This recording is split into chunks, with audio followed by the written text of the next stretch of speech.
Good evening, everyone. Thank you for joining us tonight. I'm Nancy Hyde, member of the Board of Selectmen and chair of the Roy London Humanitarian Award Committee.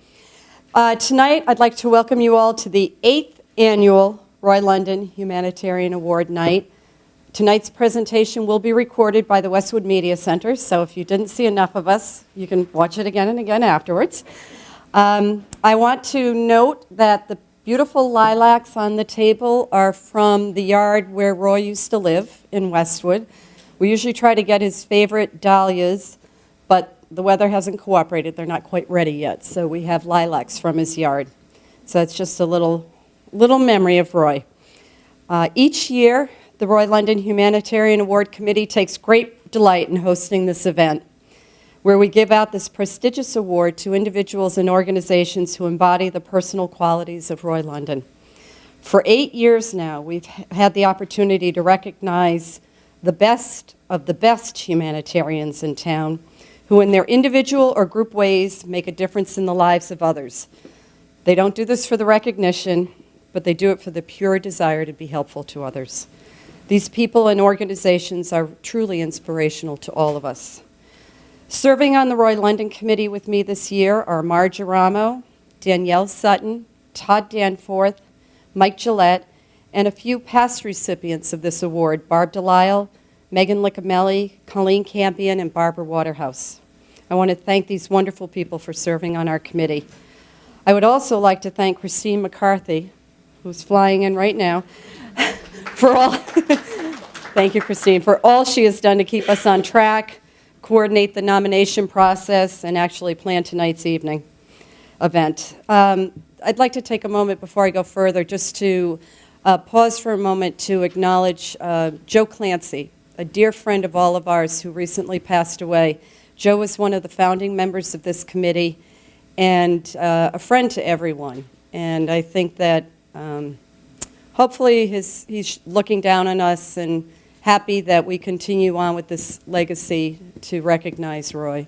So just think about Joe, and if, for those of you who know him, know what a great man he was, and his lovely wife Joy, who hopefully her kids are taking great care of her because they were such a team, Joe and Joy. Moving on, for anyone who has attended prior Roy London Award nights, you already know how special a night this is. We learn what our award recipients have done to distinguish themselves in a community of outstanding people. Tonight's recipients include a local doctor who leads a medical team in Hawaii. Don't we wish it was Hawaii? Sorry, Haiti. A Westwood High School student who has created a customized library for inner city students. A couple who welcomed a friend in need into their home, hosts visiting students from overseas, and leads efforts locally to protect the environment. And lastly, a group whose mission it is to destigmatize teenage mental health issues. As we do each year, I would like to welcome tonight's guest speaker, Pam Dukeman. She's Westwood's finance director, former member of the Roy London Committee, and someone who enjoyed visits from Roy when he stopped by Town Hall to let her know how well she presented very complicated financial information. Pam will share her perspective on a true humanitarian, Mr. Roy London. Pam.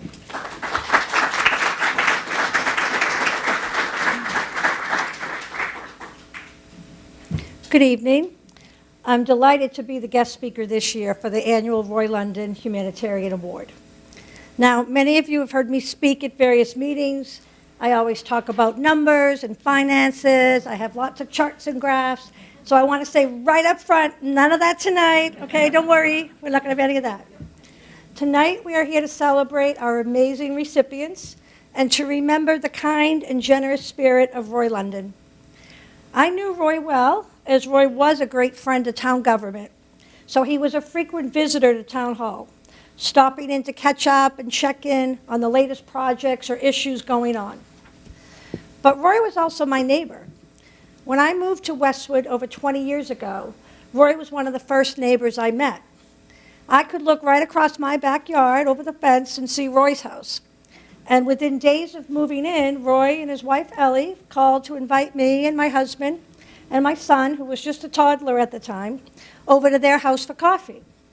And as we talked, Roy and Ellie spoke so highly of Westwood and what a wonderful community it would be for us. We also realized, my husband and I, right away, that Roy and Ellie were very special and very interesting people, because they told us that they had just returned home the day before from vacation. And when we asked, oh, where did you go? We expected, because they were a rather elderly couple at the time, we thought we might hear the Cape, New Hampshire, maybe Florida. But the answer we heard, and this won't surprise any of you who knew Roy, where had they vacationed? Istanbul. Both their faces lit up. They said, oh, we love Istanbul. We've been several times. Have you ever been? No, I said, we've never been. We've still never been. But we were amazed that this elderly couple was so adventurous and so excited to share their pictures of their trip with us. They love to show their pictures and share their travels around the world. So Roy surprised me that first time. But as I got to know Roy more and more over the years, I learned not to be surprised by the depth of all the things that this kind and gentle man used to do.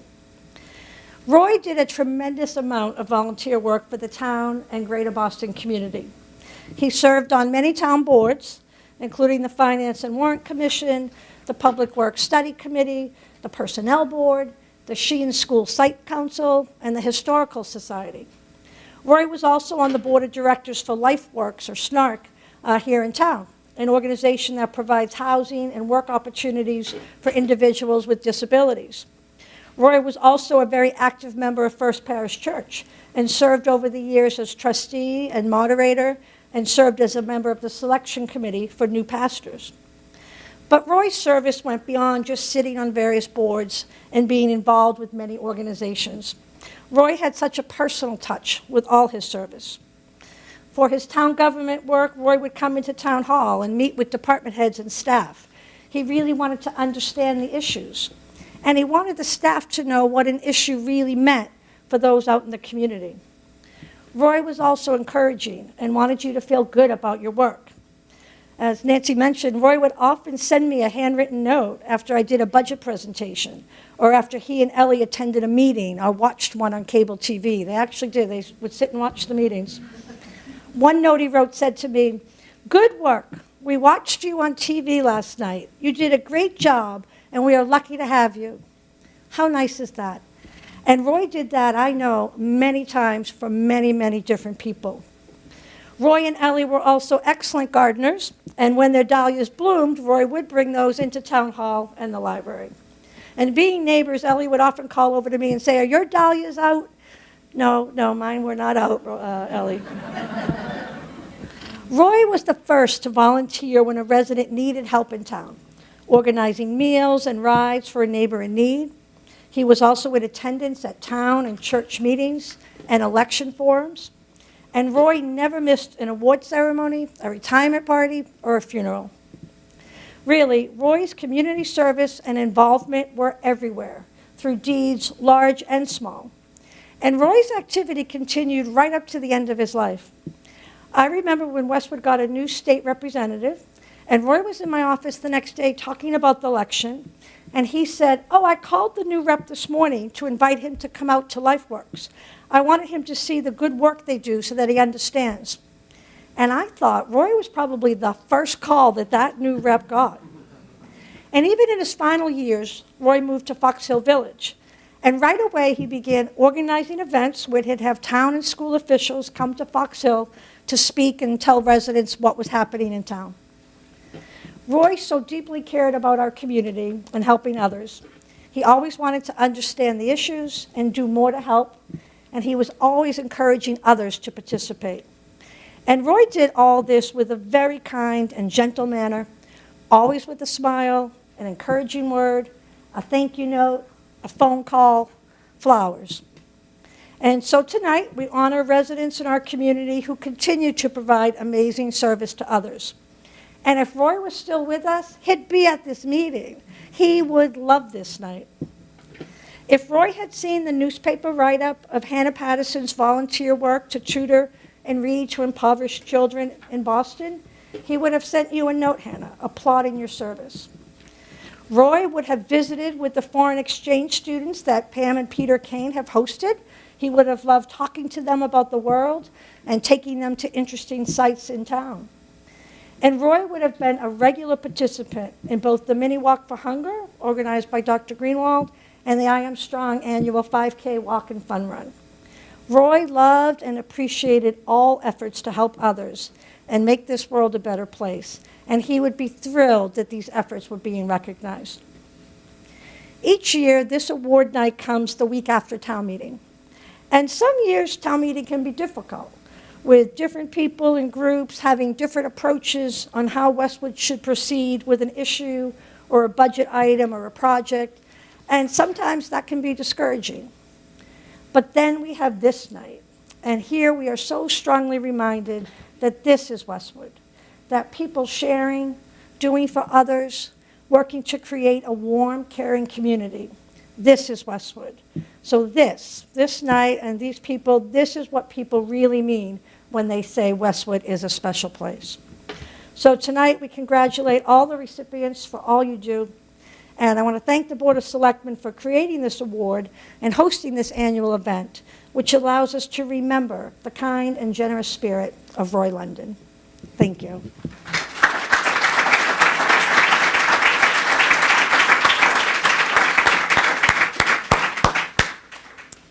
And I would be remiss if I didn't acknowledge that my colleagues on the Board of Selectmen are here. Our newly elected chair of the board, John Hickey, and newly elected for a second term, Michael Walsh. So thank you for joining us.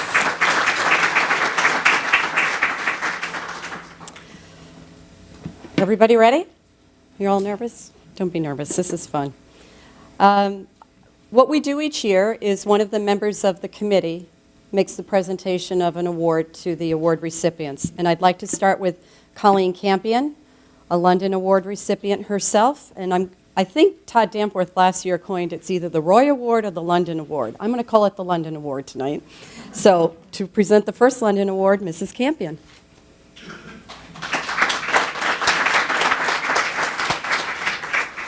Good evening, everybody. As Nancy said, my name is Colleen Campion, and this is the first year that I have served on the Roy London Award Committee. I had the honor, along with my husband Fran, of receiving the Roy London Award in 2010. Now, you're all smart, and you may have noticed that that was the first year that the award was given. So when Nancy Hyde had called me that year to say we had been selected for this award, I had no idea what she was talking about. I seriously thought she was joking. Over the past 8 years, it's been a pleasure for my husband and me to come to these presentations whenever we could and to see the process, how it has evolved.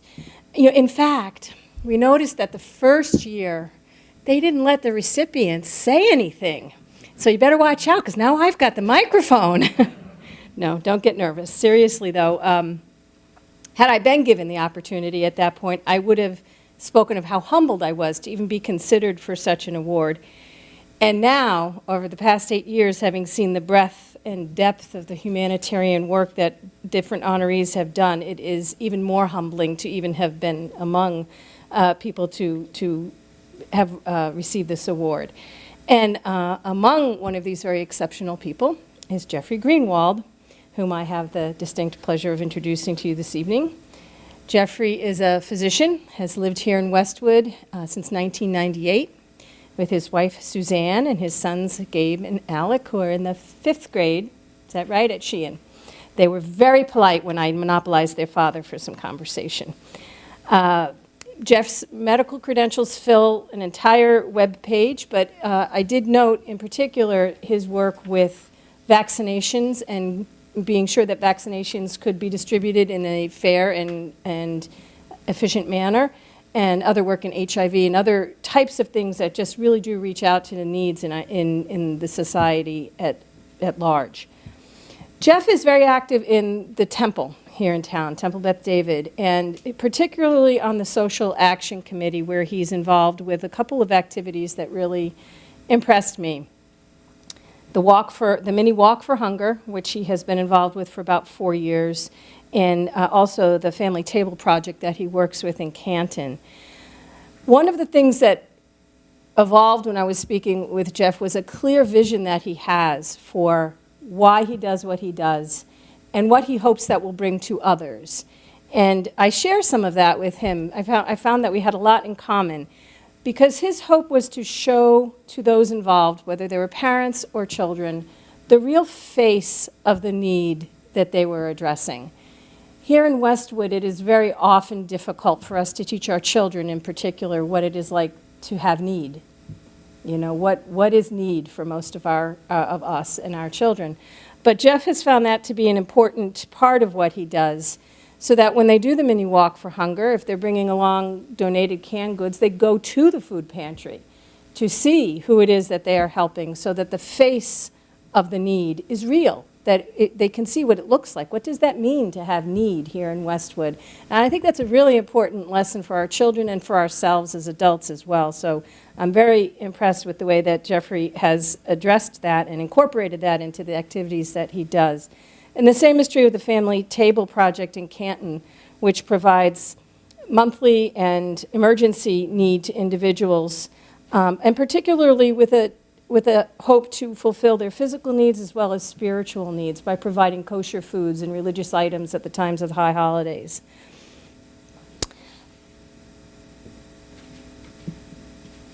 And I said that already, so I'm going to skip on down.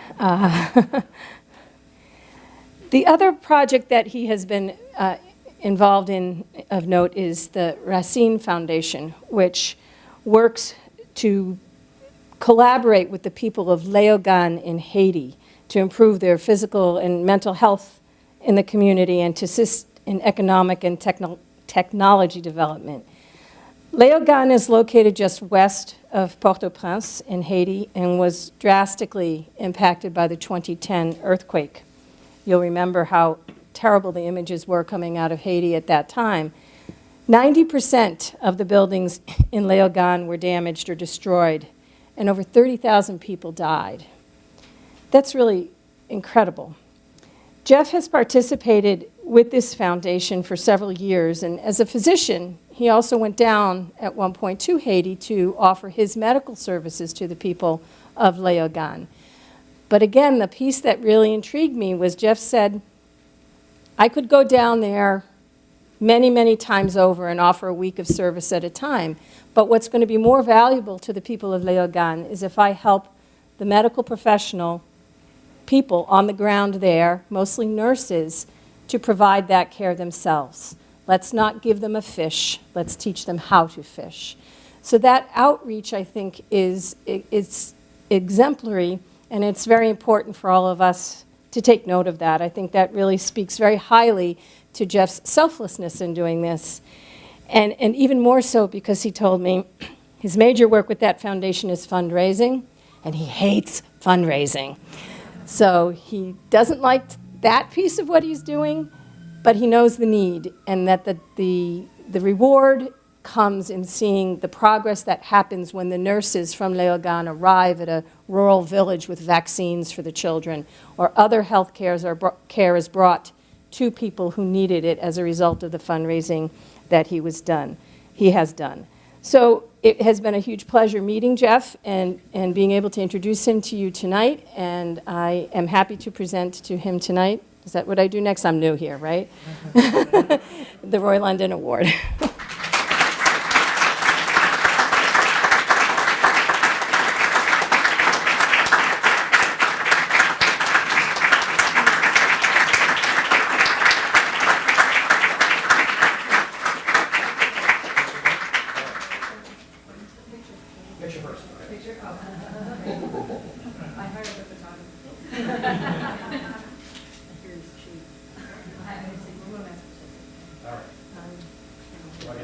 I think so, but I'm going to take my notes away.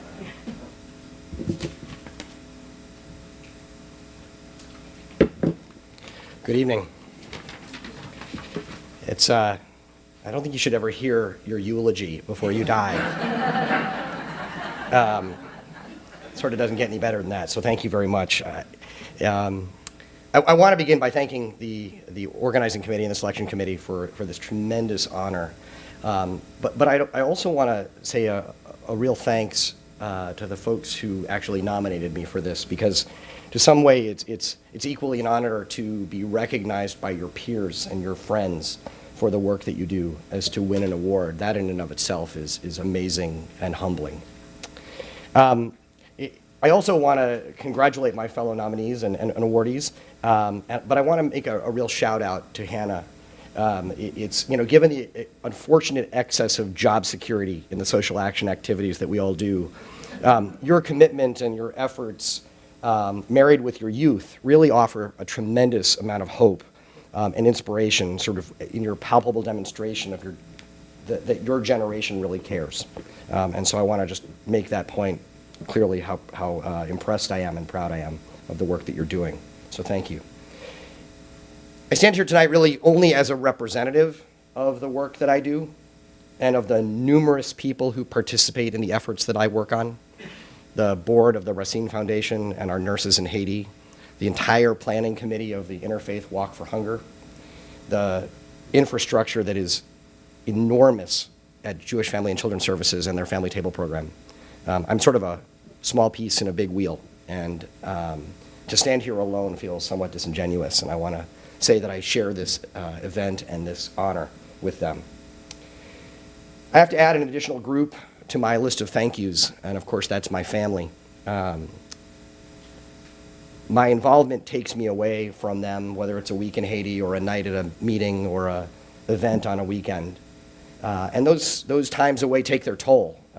So a special thank you to my wife Suzanne and my fabulous kids, Gabriel and Alexander, for understanding this and supporting this and not infrequently getting involved with me in these activities. And I can't do this work that I do without their support and their love, so I appreciate that. I recently heard a quote that if you can't be funny, at least be brief.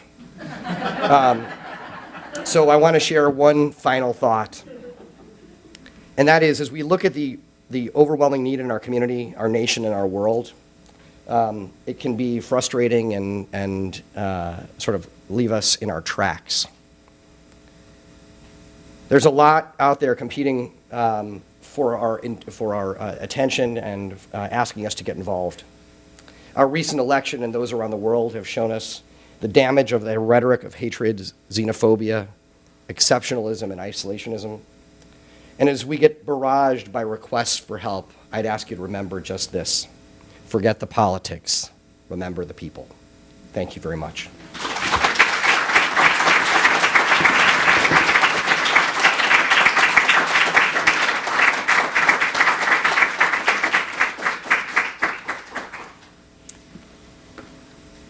On to our next recipient. Right now, I would like to invite Mike Gillette up. Mike, also one of the founding members of our committee for the Roy London Award, and he will be presenting to the now infamous Hannah.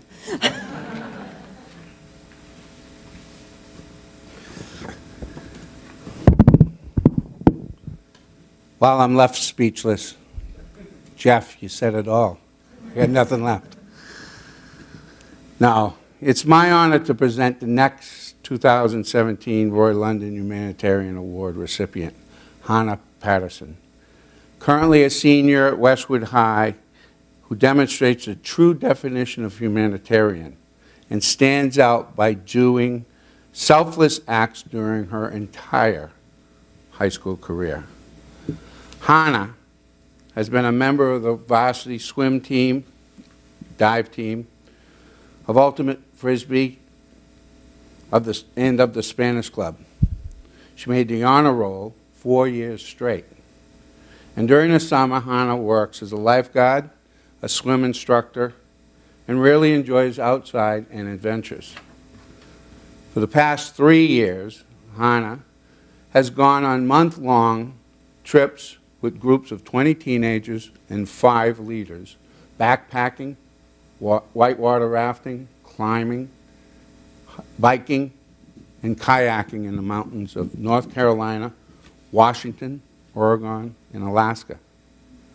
Hannah was just invited back to Washington and Oregon this summer to attend a leadership training course so she can be one of the leaders of similar groups in the future. So it's no surprise that Hannah was accepted and will be attending Georgia Institute of Technology next year, majoring in biochemistry and engineering. Not quite an easy subject.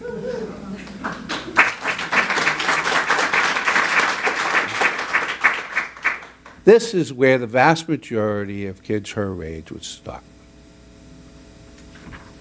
But that's not why Hannah was nominated for the Roy London Award. Hannah was nominated for what she does outside her school and her personal interests and activities. She was nominated for volunteering since she was a freshman with the St. John's Church Youth Group at the Church of the Holy Spirit in Mattapan. Not for the added rewards other than to help people, which opened her eyes to the world outside of her world, to see life from a perspective beyond her age.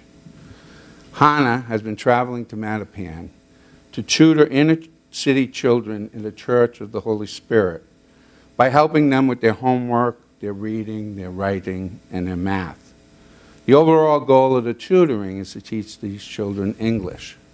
Most of the children who gather at the church are immigrants from Haiti who came to the area after the earthquake, and English is a second language. Their favorite part for the children is when Hannah reads aloud to them, which research indicates is one of the best ways for children to develop a better understanding of words and to extend significantly the child's vocabulary and understanding of a new language. It didn't take too much time for Hannah to realize that the center was lacking in children's books, so Hannah started by bringing her own childhood books. When she exhausted that collection, she began to buy books with her own money at secondhand bookstore and local sales. She soon realized that books that included people of color helped with the self-esteem and pride of the children she was teaching, so she began to look specifically for those kinds of books. And when St. John's heard about what she was doing, they began sending books with her to the center. And soon she was able to fill the shelves with all kinds of books for children to read. But Hannah didn't stop there. She realized that most of the children didn't have books at home. So she began a lending library in the name of a recently passed away fellow tutor. Hannah is now collecting enough books that the children can even take some and keep them at home with them, for themselves. As I prepared for this speech, one passage in the nomination stood out to me the most. And that passage reads, "Hannah is a compelling contribution to the Westwood community. She has shared her experience with class members at the Westwood High, friends, family, and the parishioners at St. John's Episcopal Church in Westwood. Through our efforts, Hannah has personalized and publicized some of the issues that recent immigrants face when they move to a new country. She has shared their struggles not only to learn a new language and culture, but also to find a supporting and sharing community in which to raise their children and their families. Hannah's dedication is evident as she strives to make this a priority in a busy high school student's life of a senior. She's been doing this since she's been a freshman. Hannah is a remarkable young woman who has demonstrated compassion, openness to the plight of others, a sense of cultural understanding and awareness, and an ability to share and to draw in others around her to also understand, appreciate, and join in her humanitarian efforts. So it's with greatest pleasure that I am pleased to present Hannah with the 2017 Roy London Humanitarian Award for her exemplary efforts, which truly embody the spirit of giving, which Roy would have been really proud.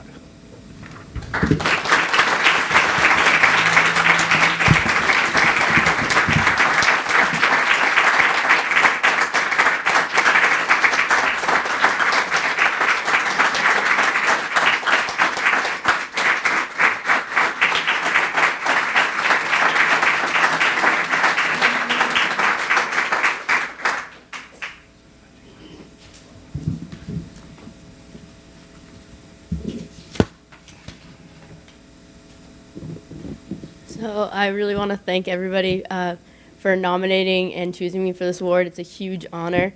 When I started going to tutoring freshman year, I did not expect it to become something I did every week or something that I continued for 4 years. It's definitely one of my favorite parts of the week. And so I really have to thank Emily Sugg, who is the youth leader at my church and who has gotten me, as well as all the other youth, involved in all of these opportunities throughout high school. I don't know many teenagers who can say that they look forward to going to church on a Sunday and look forward to doing community service, which it's not really, I don't really consider this community service because it's not something I have to do. It's something I really enjoy doing. I look forward to seeing these kids every week, and they look forward to seeing me, and they are sure to tell me when I am not there if I have to miss a week. And so what started for me as a way to deal with grief of losing a friend who also attended the tutoring program, I wanted to keep her spirit alive, and I put her name in some books to create a little lending library, and it started with about 20 books, and it's grown to over 200, I would say. So, and I could not have made that happen without the support of my church community, who've been donating books, and as well as the Westwood community. The Westwood Friends of the Library have helped me out so much with not only donating books, but helping me find the kinds of books I'm looking for. As was mentioned, I've been recently looking for a lot of picture books with kids of color in them so kids can see themselves in the book. And my goal has been to find a book for every kid, something that every kid loves to read, because I, as a kid, love to read, but I know a lot of kids don't. It's not their favorite activity, and so I've been working to try and include every kid in the joy that I have in reading. And I really would not have been able to do that without the entire Westwood community and without the Friends of the Library. And I'm still, to this day, sometimes open my mailbox and find books with notes on them saying, Hannah, I thought this would be great for the kids at tutoring. And I still consistently receive books, and we've now the library's overgrown from the shelves available at the tutoring program, so we're trying to figure out where to put books. We're having kids take them home, and to me, all of this is really worth it when I see a kid, when I come in with a new book, and a kid who does not like to read gets really excited and starts jumping up and down because I have their favorite book, whatever book that might be, and I've also worked with them and had them write book reports on them and gotten to work and kind of see the teaching side of tutoring, and really learned how to get all the kids involved. And I really want to thank, it's an honor for me to be even nominated. I didn't even know when I was emailed by Tricia, director of the library, I did not even know that I did not know anything about the Roy London Award, and I was honored to be nominated by her, let alone actually be chosen. So I really want to thank everybody involved, the Board of Selectmen and the Roy London Committee for choosing me. Thank you.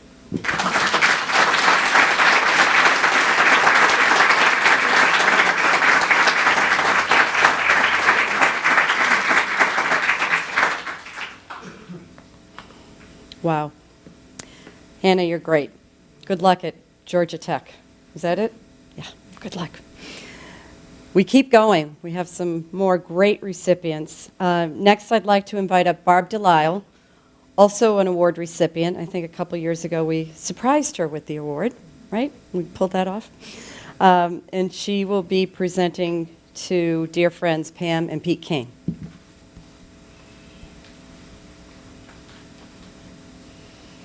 Thanks, Nancy. As you can tell from tonight, one of the consistent reactions of Roy London Award winners is disbelief and then denial that they did anything special.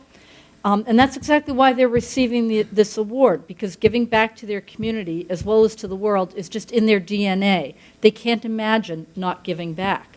And that can truly be said about our next recipients, Peter and Pam Kane, who I told them they couldn't tell me that they didn't deserve it because we'd already decided that.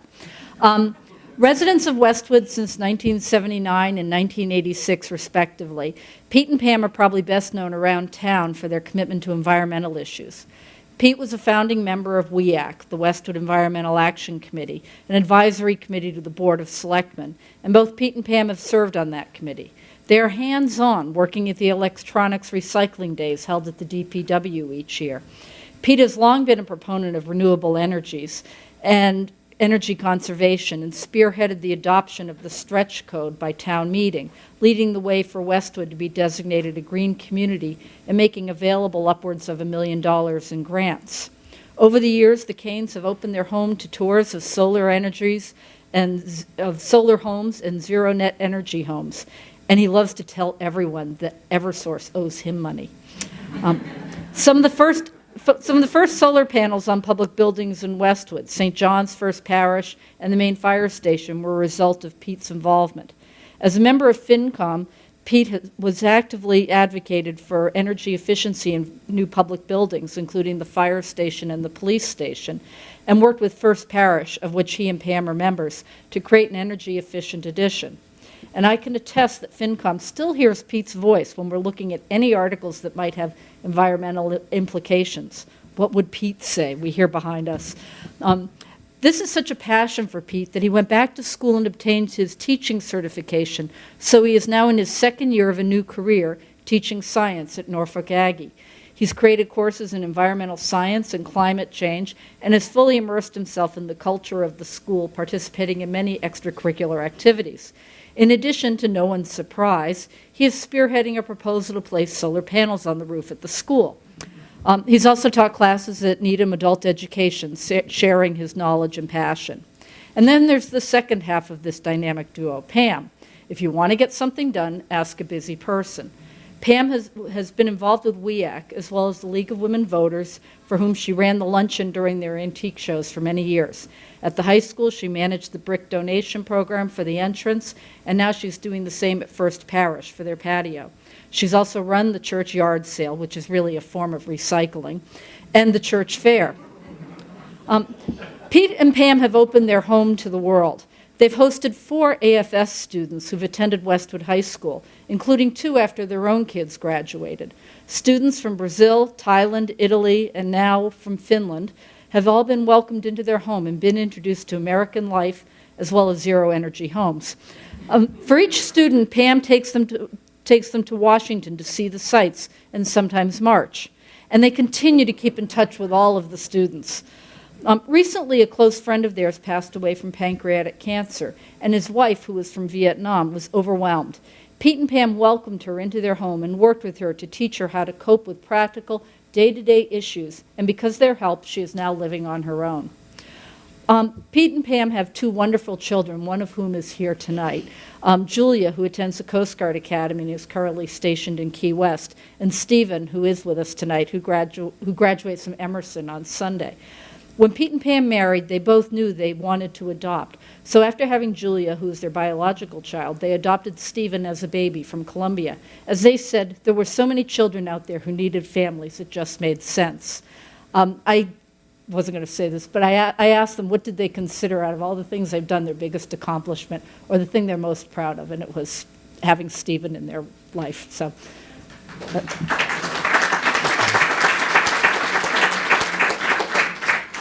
So Pete and Pam Kane are the embodiment of the phrase, think globally, act locally. So thank Pete and Pam Kane.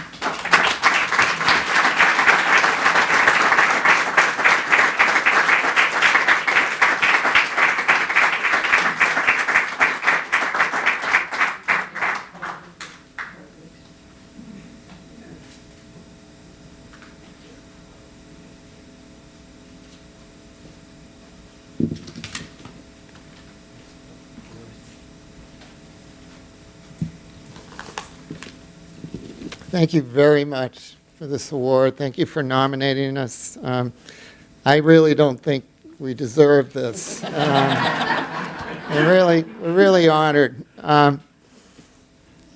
We're blessed to live here in Westwood and to have such good friends and to be involved with the caliber of people that's in this town. I mean, we have a great town government.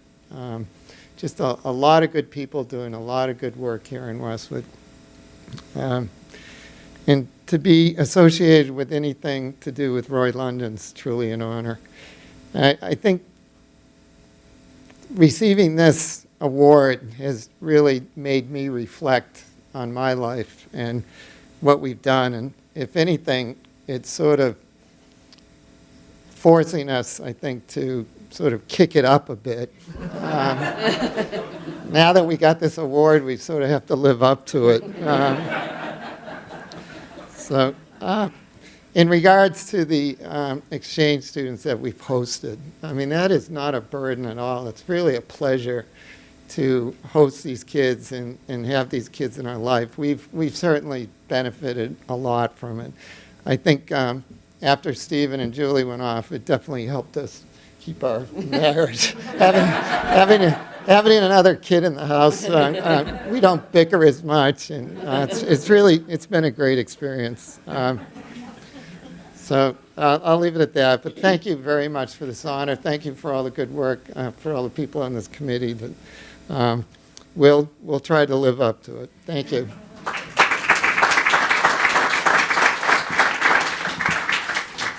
Thank you. Again, like Pete, I was honored. I mean, I was talking to Barb and I said, this is ridiculous. What are you guys doing this for? We don't deserve this. Anyways, so thank you very much for the honor. We are first parish members, and so we were participants with Roy London in the church. He was at everything. All the fairs, all the yard sales, all the evening activities.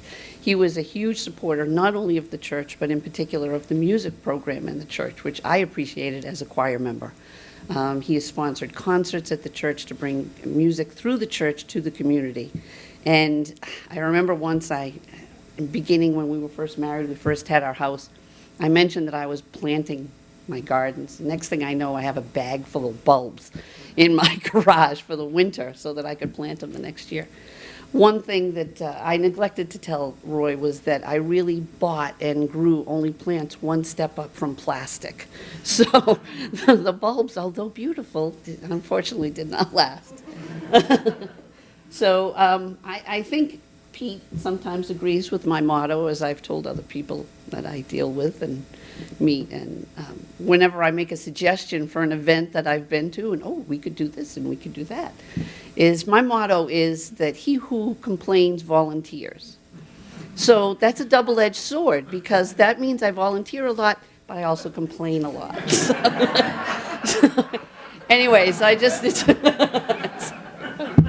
and congratulations to all the other recipients. I mean, Hannah, when I was your age, my big concern was, when is Starsky and Hutch on next? So, what an amazing achievement that you've had. And of course, the I Am Strong Foundation and Jeff, I mean, it seems like what we do in comparison pales to them. But anyways, thank you very much. It's a great honor.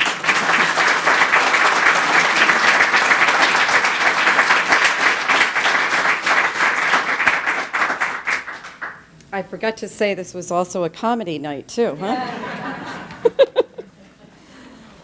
Oh, and now for our fourth recipient. One thing we started doing a couple years after we got into this cycle of the award program is we also acknowledge organizations. And you hear people say they're one person, there's a lot around them that makes these beautiful things happen. That's the good part of life, when you can collaborate with people, teamwork, and we do highlight individuals. But next up, we get to highlight a very special organization. And to do so, I'd like to invite Danielle Sutton up.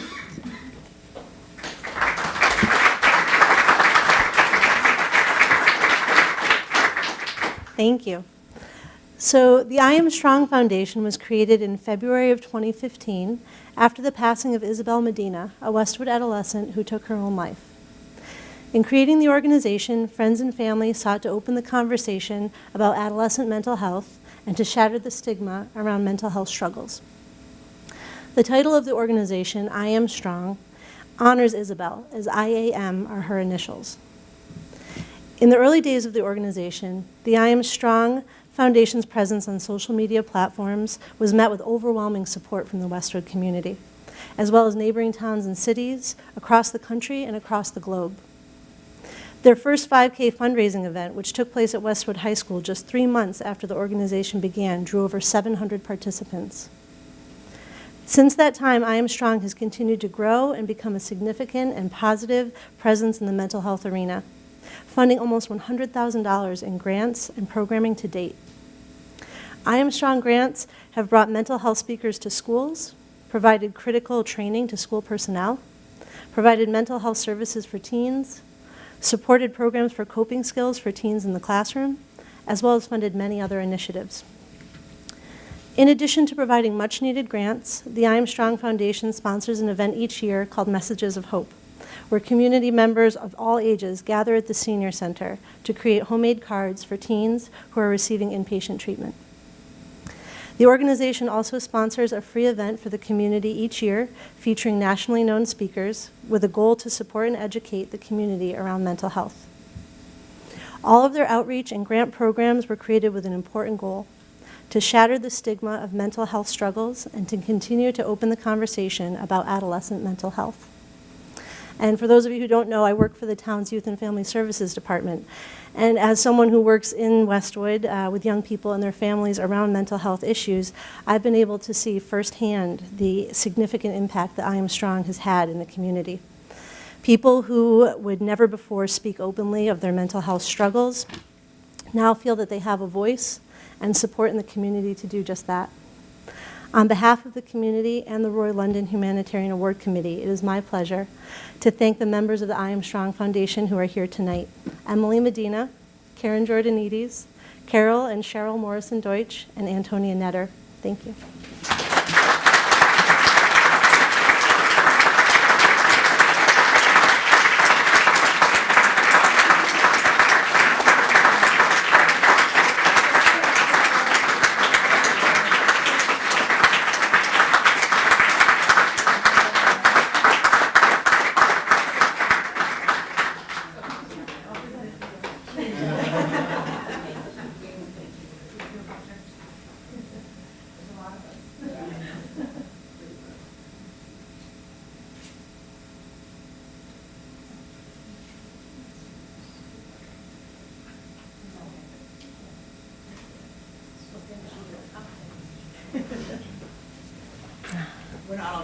No. We'll be here for the next hour. Thank you. Thank you so very much. I have to say, when I first, a few months back, received a message from Nancy that she had something she had to talk to me about, I thought, oh my gosh, did I put my recycling in the trash barrel? Did I not pay a parking ticket? I had no, and then I think I was so worried that I sent you the wrong phone number and you couldn't reach me, and I thought, I was running through every possible thing. I never, we as a board are truly, truly humbled to have been nominated and to be receiving the Roy London Award. So thank you so very much to all of you on the committee. And I'm one very, very small piece of this very large, or this very small board, but I'm just, on behalf of all of us, thank you so very much. As Danielle, well, first of all, not only are we just made up of this board, we would not be able to exist without the town of Westwood. We are as much a part of you as you are a part of us. We, as Danielle said, we started in February of 2015, but we started here in Westwood at my kitchen table, and but for me, this town, I saw a lot of, when Isabel had taken her life in September of 2014, I saw an amazing outpouring of care and support and compassion and empathy from people I didn't know, from people that had known Isabel, from people that didn't know Isabel, from across the board, and it really showed me the kind of town that we live in, and I can't tell you how much that meant to me. So thank you. Our first idea, as Danielle had mentioned, was our road race, which we had started talking about at the end of February. And we said, we can do this. And we were hoping I personally was hoping for 100 people, hoping we could get that number. And within days, someone had already offered their home to us, a volunteer, to go ahead and start getting the volunteers organized. And within moments, we had, at that time, 25, 30 people that were ready to jump in and do everything, one of them being Mike Walsh. Thank you very much. And the day came around, and there were, as Danielle had said, we had hundreds and hundreds of people there standing before us. I think that was humbling on our part to see how many people came out to support mental health in adolescents and suicide prevention. That was a really turning point, I think, in seeing where we were headed as an organization. And the day could not have happened without the support of our town and of our members here in our community.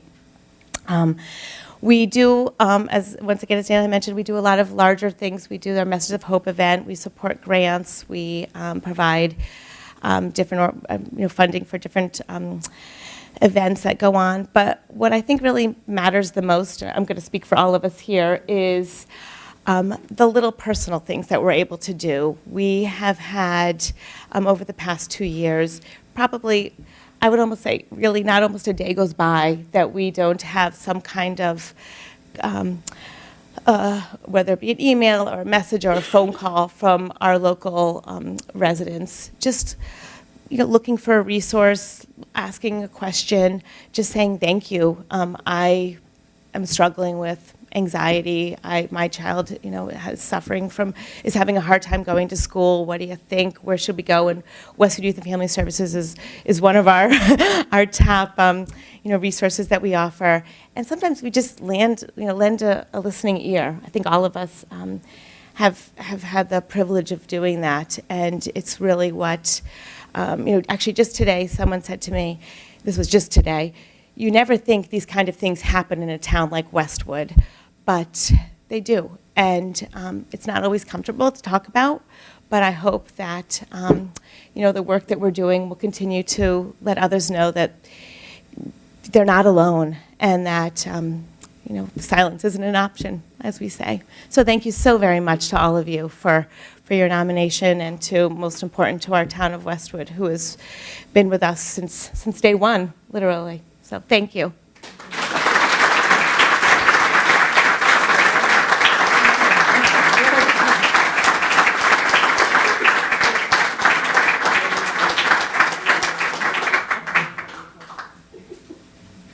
The parking ticket's coming your way, Emily. It's funny you mentioned that, because for me, when we were trying to decide what to do to honor Roy, I served on the board with Phil Shapiro, who's here tonight, and Pat Ahern, and we just knew that, as you've heard tonight, stories about Roy, that this was a very special man, and he deserves some very special recognition. The group of us came together, and as we talked through what we knew about him and what he had done, out of that conversation came the word humanitarian. And I think we nailed it. I really do. I think with what we've done the past 8 years to recognize many of you who are in this room and some who aren't here has really been extraordinary. And I get the pleasure of making those phone calls, not to make people nervous. Sometimes I'm introducing myself like I did to Hannah, like, who is this person and why is she calling me? But I get the pleasure, I guess, I don't know what else to say, of hearing the voice at the other end, find this out. And it is really, I got to tell you, it's probably the nicest thing I get to do. And being on the Board of Selectmen is an honor, it's a responsibility, but this night and this involvement makes it just the best. This is, I don't even know how else to put it.